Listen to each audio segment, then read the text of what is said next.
Well, I don't think I need strippers, alcohol, cocaine. I'm done. Vegas is wasted on me. I'm keeping my pockets full, man.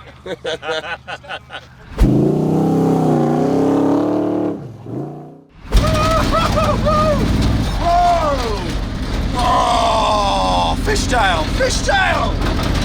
Oh. I'm gonna skip my breaks, I'm gonna make mistakes.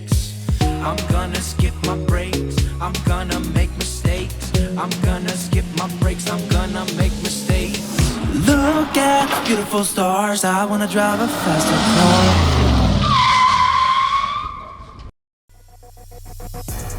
This episode is part of a short series I'm doing looking back at when I entered my NASCharger into the Ratical rod build-off drive-off. This episode is the fourth and final day when we arrive in Sin City for SEMA 2019. Unlike the previous 3 days, this last day of the drive to Las Vegas was designed to be far more leisurely, with a stop at a church parking lot for a car show, another at the world's most interesting defunct gas station, a picturesque small town, and then an abandoned mine which looked to be straight out of Scooby-Doo. And all that before donuts on the Nevada salt flats. You need to watch this episode.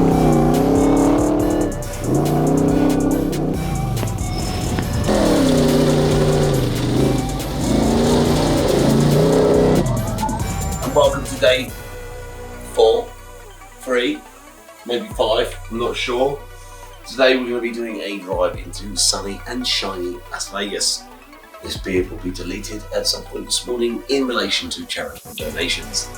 Watch this space while I put some more spandex on. Get me up, Robin Hood.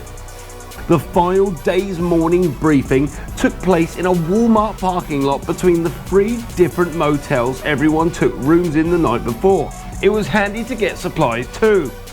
Today we're going to have a lot more stops than we have the other days. Today should be the most enjoyable, fun day that we've had. We'll be on the interstate for about an hour and 15 minutes to Seligman. We're going to get off at exit 123.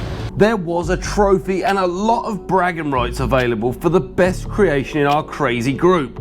Brian Daigle needed to know who was going to be crowned the king of the Ratical at SEMA.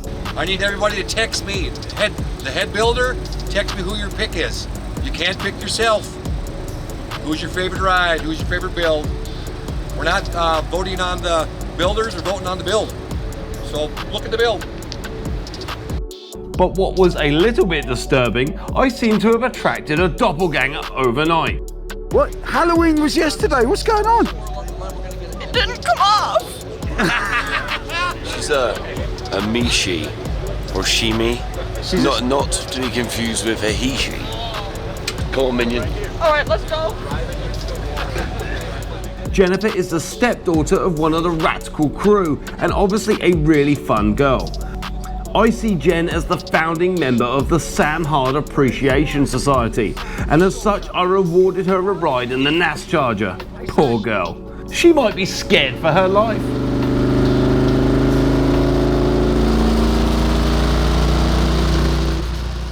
Day 4, 275-mile push to Las Vegas, all downhill now. So we should be able to make good time. Everyone's vehicles should be a lot easier on the push. Let's hope that we all make it to Las Vegas.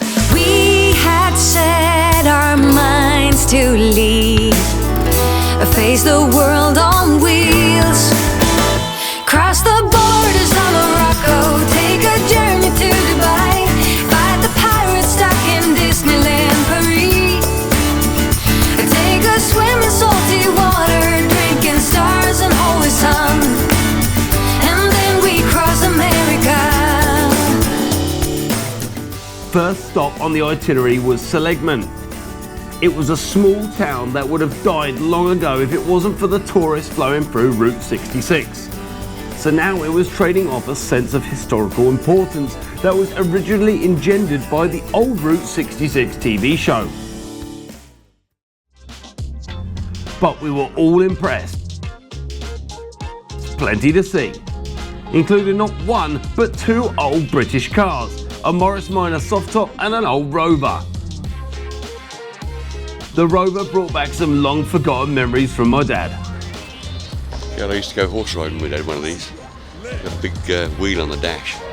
When you get up to speed, you wind the dash in, wind the wheel in, and then you like an overdrive, and you can just go flying around the corners. And she used to go like whizzing around the corners as fast as she could. You know, surprised the thing didn't turn over really. Great little car. Isn't it crazy that we're in? Where are we still in Arizona, right? Yeah. So we're still in Arizona, and here is an old Rover from Britain. I think it was about an hour or so's drive before we got to the next Route 66 tourist trap, the Hackberry General Store. This was actually an old gas station, and it's the kind of place that foreigners would miss because unless you stuck rigidly to the old Route 66, you'll never know it was there.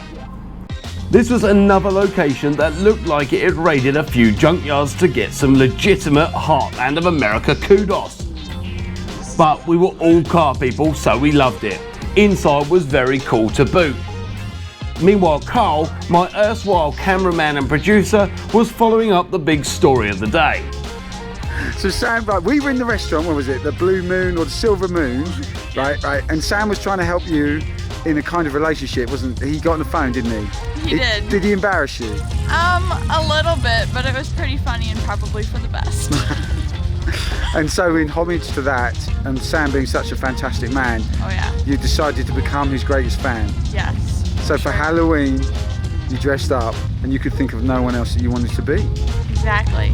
It was my dream to be him. Oh, poor you, poor you.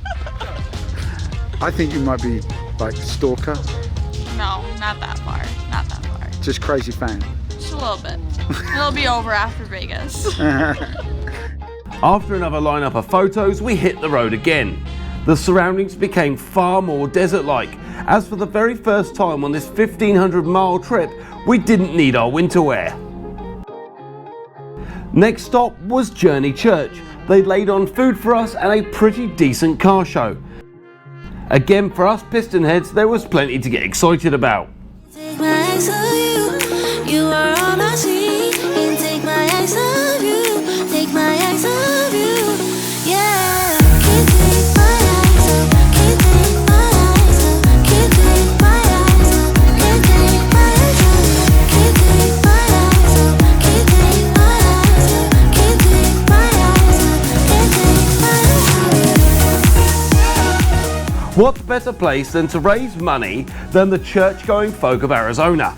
I decided to get chopping again and to continue raising funds for my dedicated charity.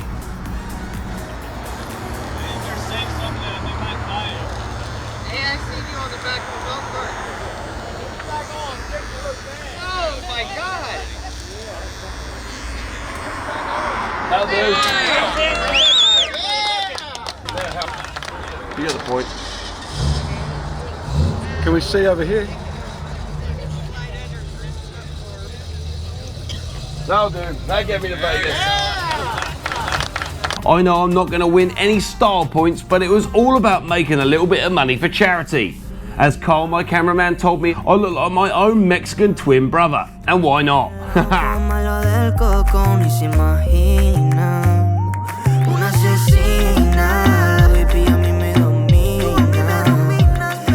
Driving the NASCharger looking like some kind of deranged bandito, I was incredibly grateful to be a small part of this awesome event.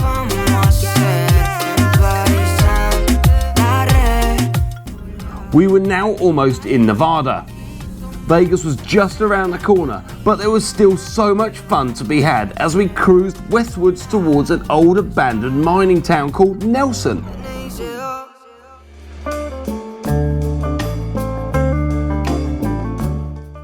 Wow, what a place Nelson was. An old abandoned mine settlement.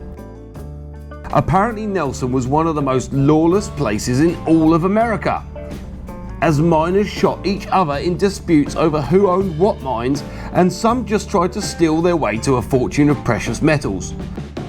Again, junkyards had been trawled for wrecks to give the place gravitas against its place in US history, but there was just so much to adore. The silver mine, Nelson Silver Mine, was amazing, had a great time there. This is a wonderful place I recommend for tourists of just about any age.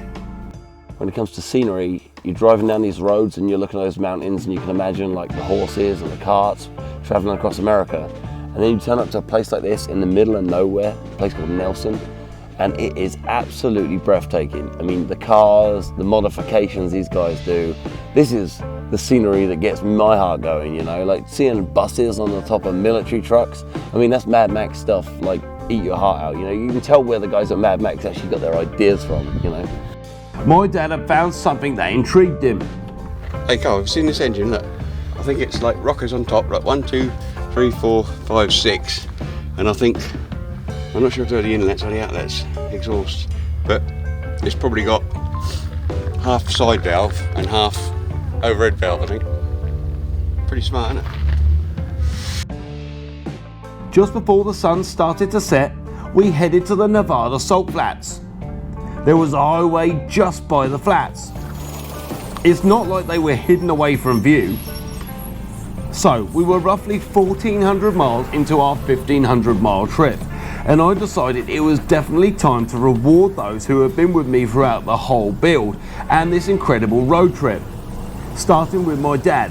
My dad is one of the most special people on the planet, and I owed him some time behind the wheel of my awesome beast. Derek is driving the NASCharger. Hello! Have a jolly day.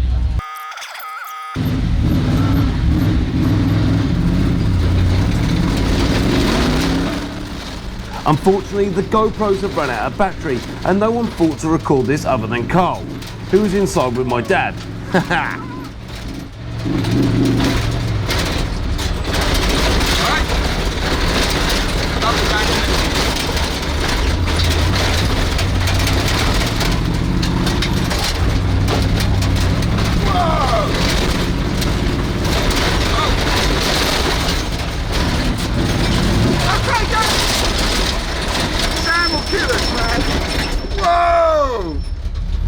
Still waters run deep with you. What? Still waters run deep. Fun, fun, fun. As I'd given my father some time behind the wheel, I just couldn't refuse my buddy clumsy Karl. Karl is my cameraman, producer, editor and scriptwriter. He actually met me through his YouTube channel, Talk American, which is about how he got drunk on eBay and bought his dream second generation Dodge Charger. Actually another 1970 model. So, after he badgered me to death, I finally agreed to let Karl have a little drive. Sam promised me, right from the very beginning of this build, that he would one day let me drive the NASCharger. So, finally, after filming this geezer for bloody months, I get to drive that wonderful beast behind me. Oh yeah, here we go. All right, Derek, I'm not gonna go as mad as you. Right, okay. Hold the sticks there. Right, and point it roughly at my face. I'm not going to go.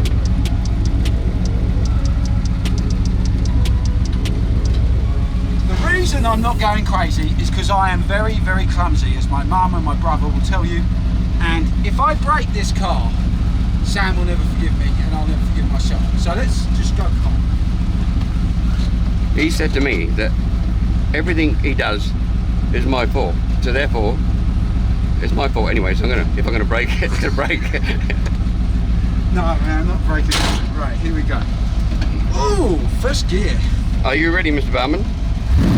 You may proceed. I'm as ready as I'll ever be. Right, here we go. Whoa, feel the power!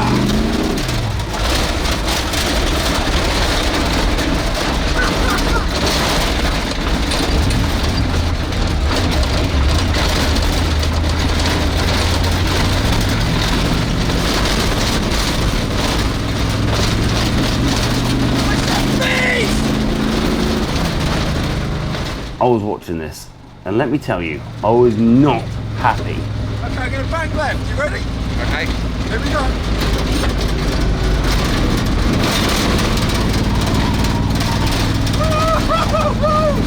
Whoa! Oh, fishtail! Fishtail! Oh, that was good. Right. That put you in the right place, yeah?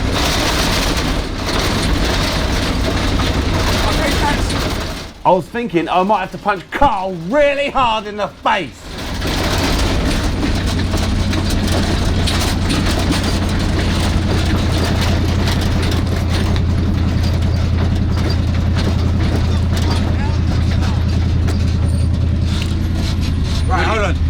If I don't stop now, I'll have nothing else to live for. So I'm stopping. Get the f out. I love you, man. Thank you, dude. Thank you. You'll get some strippers for me tomorrow.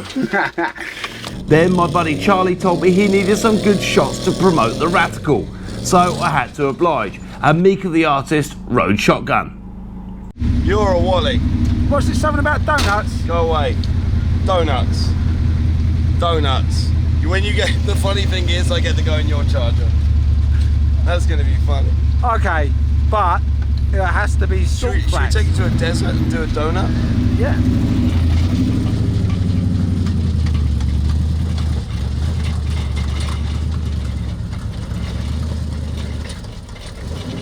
You know, one of my fun experiences with Sam was when we went down to the salt flats, and Sam took his had NASCharger out. I jumped in with him, and we were out doing donuts in the sunset. And so super fun, dirty as all. Can get out. You know, obviously no windows rolled up on that thing. I don't even know if there's any glass in there at all on the passenger or driver doors. But it was super fun. Lots of dust, lots of dirt. It's made for some really cool, epic photos.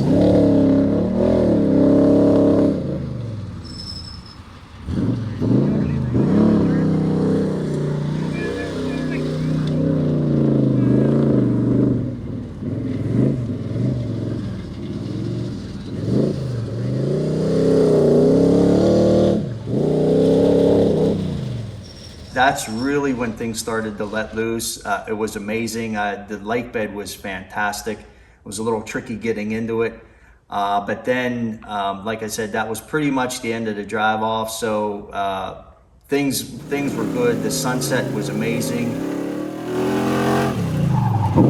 I was really pleased that I protected the undercarriage of the NASCharger with U-Pole's bedliner. U-Pole's bedliner is called Raptor, and normally this stuff is designed to protect the top layer of your pickup truck bed. In this case, I put it on the undercarriage to protect it from salt, ice, snow, sleet, and even rocks. Sam and his dad with the Charger was probably the best thing there. I even let loose, did a donut, and filled my car with dust. But it was such a great ending to such a phenomenal trip. That right there was, I'd have to say, was probably the best scenario.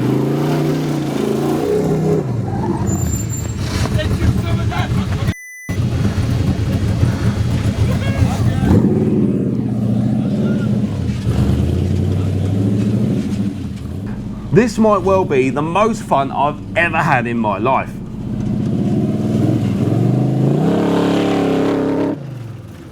Hey Charlie, did you like that, man? Was that good exercise? Awesome. Was Only that Sam, right? Only Sam.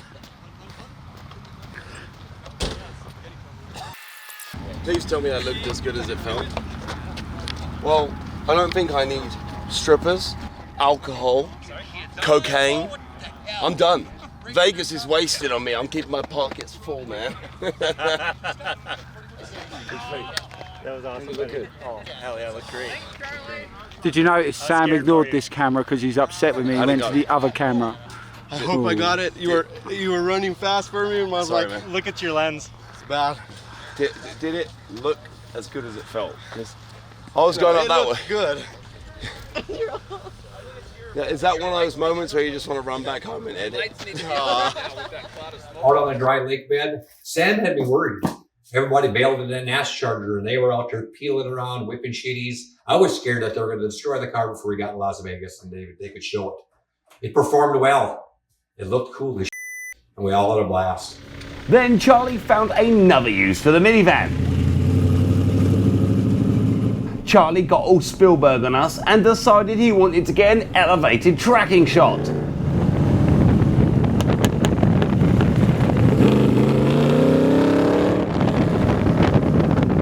Karl should have thought of this really, but I might have sacked him as my videographer at this point, so I'll give him the benefit of the doubt. As we lost a light, we headed to Las Vegas. The bright lights of Sin City, a huge contrast to everything we've seen the previous 4 days. But oh, what a sight to see. Our first night was at the Circus, but others were going to stay at different hotels. The problem with Circus was that they were hosting a concert that night, so the parking lot was overflowing. Well, since my NASCharger was technically a Dodge Charger, I decided to park it in a charging bay. For electric cars, that is. Look, the cable goes through the window to the charging point in my Dodge Charger. It's very important that we go by Circus rules, and the rules are you can park charging vehicles here. My car's being charged. The hotel was not amused, but it made us smile. Oh, and there was one more thing I had to do. Hola, señor. Mita. That's it, that's all I know in Spanish, and apparently I look pretty Spanish. But yeah, I'm going to deal with this.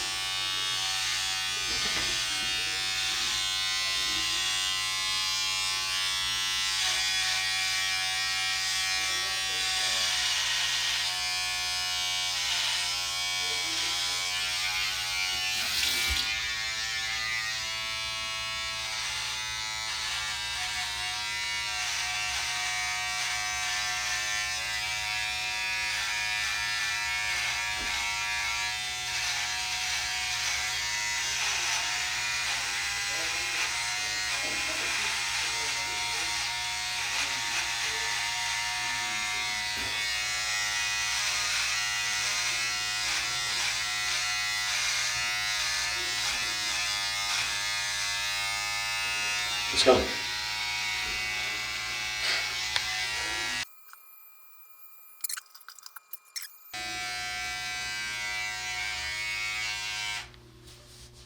Well, there I am. 8 months of pure beardage to some young chap again. I think we did well. Beard, we raised a lot of money, built a crazy car. We're in Vegas and they all look partially attractive. We should go and have a beer. Okay, I'll take you up on a beer. Let's go. There's plenty more action to come from SEMA itself, so keep track of our new releases by hitting the bell icon on YouTube and following us on social media. We're releasing at least one video a week on a Wednesday, but more often than not we'll be releasing more episodes, sometimes on a Sunday as well. Look at the beautiful stars, I wanna drive a faster car. So what you lovely people at home might not know, okay, is that car finance might not be the best option. And I'm not saying that finance is the bad thing, but what I'm saying is there are cheaper and more viable options. Credit cards, sometimes if you want the money over a shorter period of time, you can normally get a 0% card over a 6-month or a 12-month period, which means if you think that you can afford to pay the money back quickly, that may be a good idea. Also, go to your bank and ask, because if you've been approved for finance, there's quite a big chance that they may approve you for a loan. And the repayment terms are better, and also the benefits over having a loan as opposed to car finance is, let's say if anything goes wrong with that car, okay, in the period, say you've got 5 years finance, let's say the engine blows up in 3 years time, but you don't have the money to fix it, well then you are still liable for every single payment on that car. So you may take a £10,000 payment out for a car, in 3 years time that car might be only worth 5 grand, but you've got 5 grand left on the finance. The engine blows up, the car's worth 500 quid, you're left with a £4,500 piece of metal in your driveway that you can't do anything with. You can't legally sell it because it's not yours, it's owned by the finance company. With a bank loan, say you buy a car for 10 grand, and a year later, let's say financial trouble kicks in and you're in the stuck and you can't afford to have that outgoing every month, well then you can go and sell that car. You might only get 7 or 8 grand for it, but then you've only got a 3 grand, lien over your head. The problem you've got with finance, guys, is you can't just hand the car back and be like, I don't want it anymore. That's not how it works. So remember, have a shop around, see what options best for you, possibly a couple of credit cards, possibly a bank loan. Remember, keep being awesome. Bye. Time for Make or Break to take a break. See you on Wednesday for regular episodes, but we might be releasing more snippets on other days in the near future, so follow us on social media for updates about that. We're on all major platforms. Goodbye for now.